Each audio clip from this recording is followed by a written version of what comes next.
Hey everyone, today I want to talk a little bit about halation and how to create it in Flame. If you've worked with directors that romanticize film, then this might be a term that has come up fairly regularly. If not, then this is going to be a good episode for you to kind of absorb and see what halation is and how it kind of differs from a bloom effect or just kind of a glowy effect. It's a very specific effect that happens from a film process, and as I've seen a lot of directors today romanticize film, it seems to come up often. In Resolve, they have a filter or plugin that can create this effect, but in Flame, we're not so lucky. So I want to kind of go through it and then build one a little manually. There's probably a lot of ways to get to that finish line and fake your way through it, but I found this was a fun way to kind of demonstrate what I thought was a easy way to kind of create the effect and still have a way to manipulate it. So let's just talk about the definition of it first. This is an example of film layers. This is the blue, green, red, and this is the anti-halation layer in a actual piece of film. So what it is, first, let's just show an example. This is, I didn't have many examples, but this was something that I took on film many years ago. And as you can see, this reddish glow coming off of the stoplight is quite extreme, and yet is not happening to the green channel like you see on the red. Or you can also see it happening on all these lights, and everything is getting kind of this reddish orangish glow. So let's go back to explaining what it is. So you're gonna have, when you take your exposure, you're gonna have light going through the blue to the green to the red. It's going to hit the anti-halation layer, and then the light is going to scatter from that and bounce back, and it kind of reaches as far back as the green, which is why you don't typically see it blooming off of blue surfaces. It really is strongest on the red and then gets to the green layer. This is not a bloom because the blooming is the internal reflection inside the lens and the lens elements. The halation is really an internal reflection inside the film stock itself.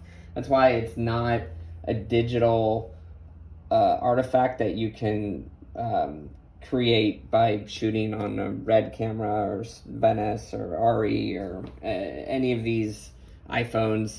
It really is only coming across through film. So it's something that we have to create digitally, and it's something that has become more popular, so we spend more time having to find ways to create it. So again, this is kind of the result that we're looking for, this kind of reddish, this reddish orangish bloom coming off of the lights.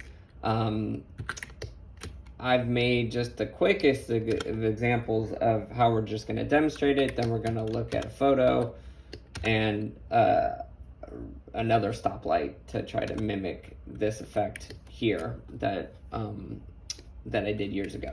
So in Flame, if this part is new to you, because we can't just go in and dial up a blur on the red or the green or the blue, it's not that simple for us. So what we need to do is separate out the channels. If you've never done this before, we're going to walk through this kind of setup right now. We have a separate node, which is going to do exactly what it implies. However, in Flame, if you're still new to it, usually you've been taught that red is for the front, green is for the back, blue is for the matte. And while that's true in most nodes, separate is not one of them. We have red, we have green, we have blue. That's what the colors are identifying, or the actual colors of the three channels. So just keep that in mind, that separate is doing just that. Front green, or front is red, green is green, and the blue, which is usually the matte, is actually blue. So what can we do with this? Well, we know that we're going to be strongest on the light and the blur on the red and the green channels. So to kind of emulate this, I'm going to use a master grade just to dial up my curves so I can set a threshold. So in this case, let's say we're just gonna go ahead and leave this all wound up because there's really no other colors in here that we're separating. I know that I want to blur this to kind of create the radius of my effect, so how much spread I want for the halation. So we will get to that. And then I need to combine this back over the original red channel so that I have a complete image for when I'm rebuilding these back together. This same process will be done with the green channel, so I'm just going to duplicate this and then attach it to our green channel and then comp that over the green, and we're going to have something that's very similar.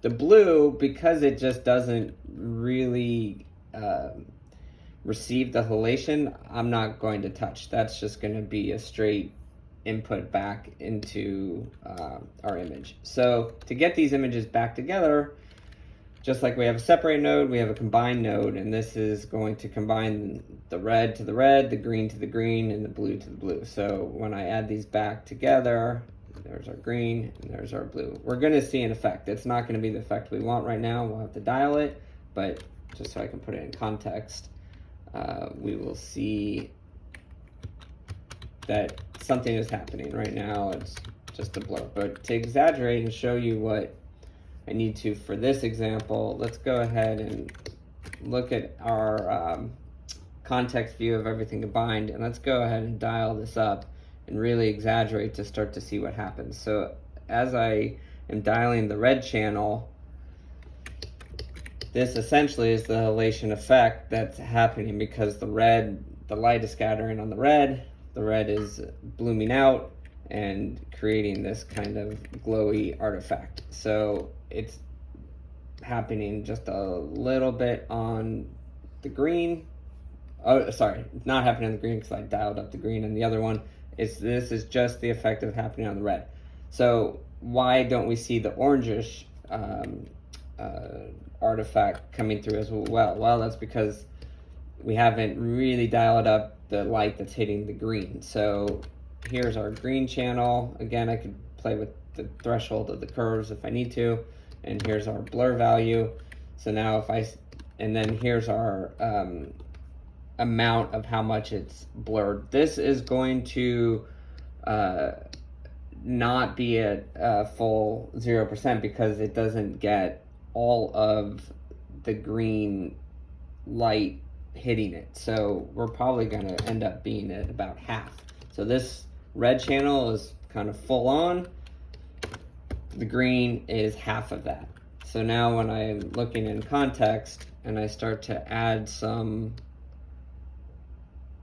more green into our mix, you're going to start seeing that reddish, that orangish tint start coming on the halation. So we can, if you go too far, you're going to end up just getting green. But what's really happening is it's just kicking back some of the green, which is mixing with the red, and we get this orangish value. As you can see, the red is going to be the strongest, and then the green will be followed by that. And here's kind of that bloomy light that you see. But again, this is really trying to recreate the halation effect, not necessarily just blooming a light source. So how do we do that with like an actual piece of film? So this is just this is a light. We want to exaggerate it. We want to add halation to it. We'll just kind of go through the same steps real quickly. I've linked some things together to make the process a little bit simpler, and let's see how we can do that here. So we'll start fresh. We'll just take this one out. So again, we're going to separate the channels. We have our RGB. I know that we're going to need to dial the curves and set a threshold, because I don't want all of this stuff to be our halation. I really just want it to be focused on the light source. So that's where we're going to use our curve just to kind of set kind of a minute max for how much light we want to be driven. So let's just start with that, and then oops.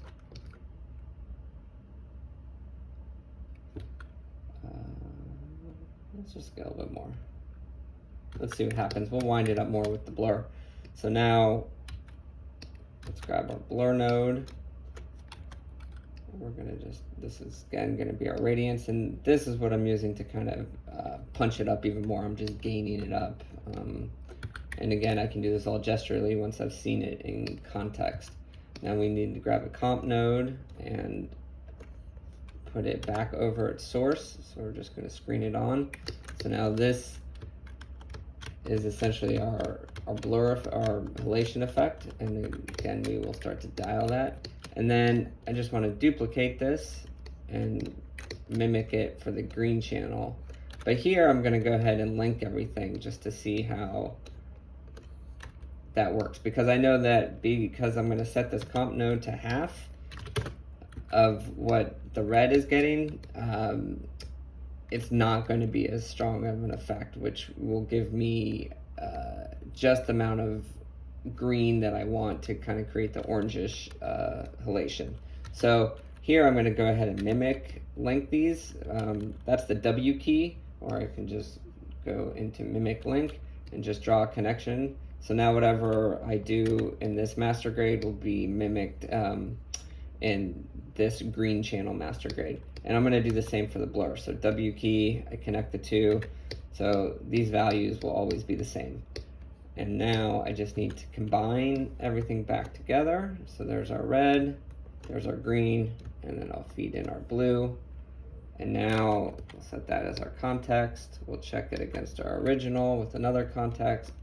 And we'll just start trying to set the values. So that's where we're starting, and right now this is where we're at. And as I start punching this up, you can see, and of course I'm going to exaggerate it for this example, but this is the beginning of our halation effect. So as we start winding it, you can get as much of this artifact as you need to kind of sell your shot. And again, it's pretty extreme. Like if you really look at, you know, this kind of, let's say, effect, it's not really that subtle. If you look at old film and see neon signs, it's kind of like a big red wash at times. So I think this is one of those effects that tend to get exaggerated and really get dialed up, because you're not really trying to be all that subtle about it. But I think for terms of what I think looks good, it's probably going to be less is more. But I think the actual effect in real photography is going to be quite extreme. And again, if I want to take out some of that orangish tint, then while I'm looking through that context, remember that we had this at 50% because we're just pushing some of the green channel through. If I turn it off, it's going to become more red. If I go back to 50, it's going to become more orange, and you know, I can find somewhere in the middle. If I go all the way, it's going to be yellowish green. So I don't want that, because that would be a different effect. That would just be kind of a bloomy glow, which is totally fine, but that's not what we're trying to do here. So again, this is where we started. This is where we're at. I can use the blur to kind of gain this up and spread it out. So that is kind of the heart of the halation effect. As I'm building it, we're gonna do it one more time on a street light and try to come up with something that's kind of close to this effect right here. And you know, what's nice is if you've never done this, once I've kind of built one of these, I can just kind of drag it down here into my bin. I can save it, and now anytime I want to call it up, I have it saved, ready to go. So I don't need to fumble around creating it each time, but it's a great way to just kind of get to the starting line. This one's going to be a little bit different because unlike this shot that has, if I'm looking at the red channel, green channel, blue channel, I'm seeing a lot of information in each channel, which is kind of ideal because that way I can kind of dial the effect as I need to, and I get a lot of play with the colors between red and green. Here, because the stoplight is so predominantly in the red channel and so little in the green and almost none in the blue, I don't have as much influence on the green when I'm starting to add the effect. So I had to break the link, and I'm actually going to use the red channel to kind of create the blur that I need to comp back over the green. So I still comp it over the green channel, but the blur itself is coming from the red. So I've kind of mixed two channels together to kind of artificially create the look that I wanted to go for. So let's just walk through this one. So on my red channel, you know, again, this threshold is really just, I don't really want to see the sky. I really just want to bloom the lights. So I'm just using that to drive that. If I keep this fully on, you're going to see that the sky is going to feel the effects of whatever threshold amount I have. So as I kill the sky, I'm focusing more just on the light. If I keep introducing more sky, then, you know, I'm going to start to get the halation in all the areas that have this light scattering. But again, just for this example, let's just focus on the stoplight. It's the easiest, and I'll use this blur to, again, I'll kind of exaggerate it. Maybe I have to garbage mask this out or play with this threshold just a little bit more if I'm getting some unwanted results from the other areas. And again, we'll just dial up this blur. We'll comp it over our original red channel, which is without any kind of blur, and then we'll see the result in our context view in one. Now that's just the red, so right now it's sharing some green properties, but this is really just the red amount. So if we start to really wind it up, this is kind of what you're getting. You're getting some spread that's starting to do this, but we're not there. In the green channel, we're going to do the same thing, but again, we're using the red as our source, but we'll just kind of go through the same motion. It literally could be the same, but it's fun to kind of do it a little bit differently. So I'm going to zero everything out, and then we're just going to start winding up. So again, this is just the green, and that's why you're starting to see some of this orange effect come in. Right now I set it to 50% and start to play with that. If I go too far, it's going to be too yellow, too orange. Now this, I think maybe the threshold needs to come down a little bit. And we're going to have to wind this way up to get the spread that we need. So we are going to really exaggerate. Let's see. I can see it's way too orange. I'm going to have to turn that off. And now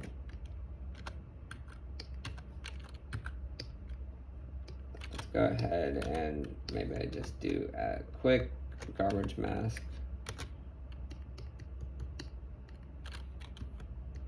Just so we only are seeing this hero stoplight. All right, so let's take a look at our original piece of film. We'll put that as context 2. Our new image is context 1. So there's 1, there's 2. Let's just keep going. We're just gonna really really gonna punch this one just to really kind of show the film process.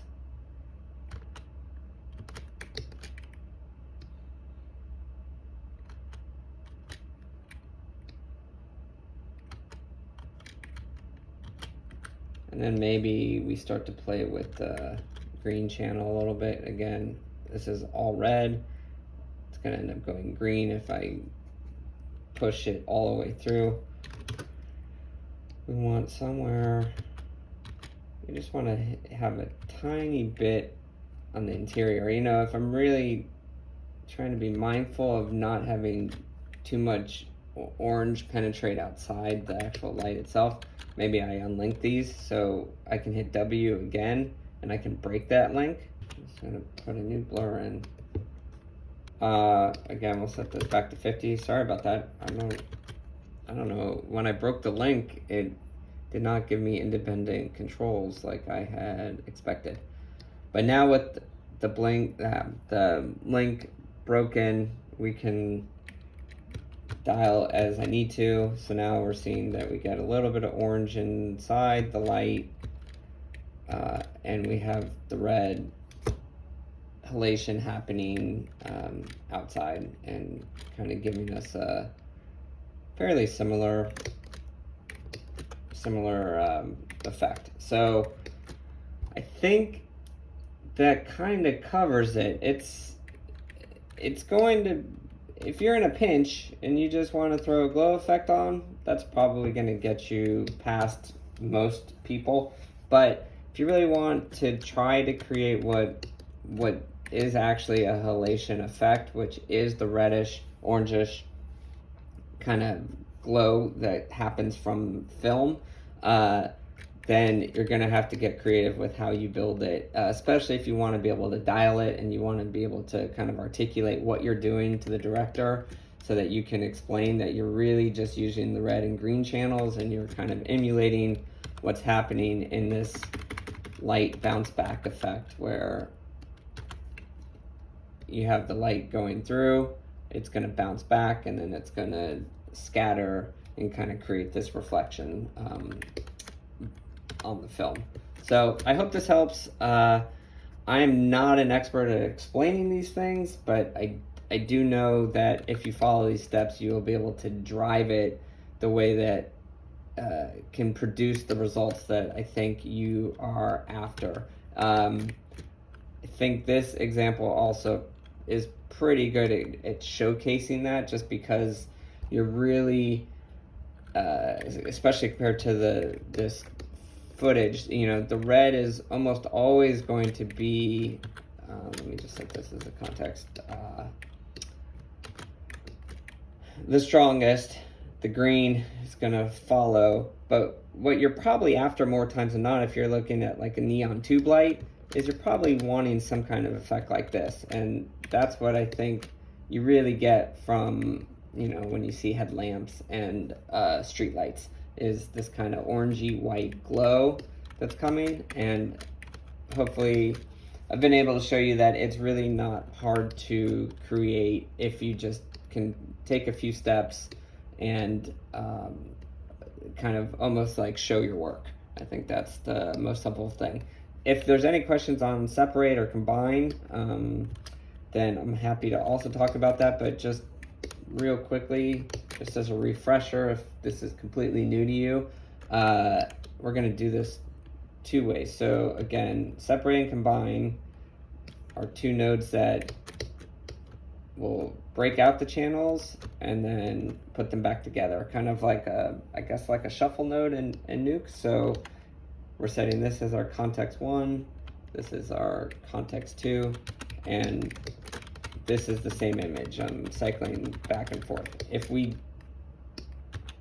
want to see exactly what's happening, you're kind of let's see.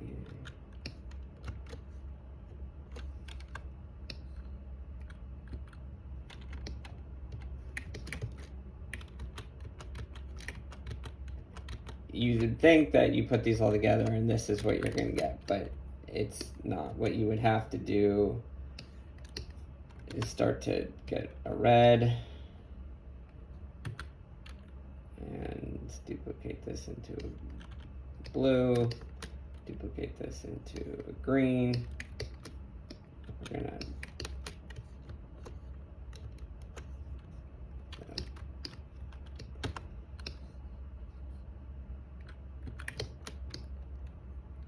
multiply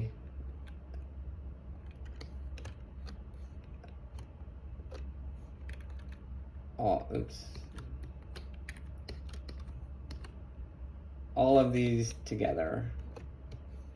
So this goes over the green. So we have red, green, red, blue, and green. And now we're going to combine these together. Let's just get some fresh ones. So comp the red, the green, add them together.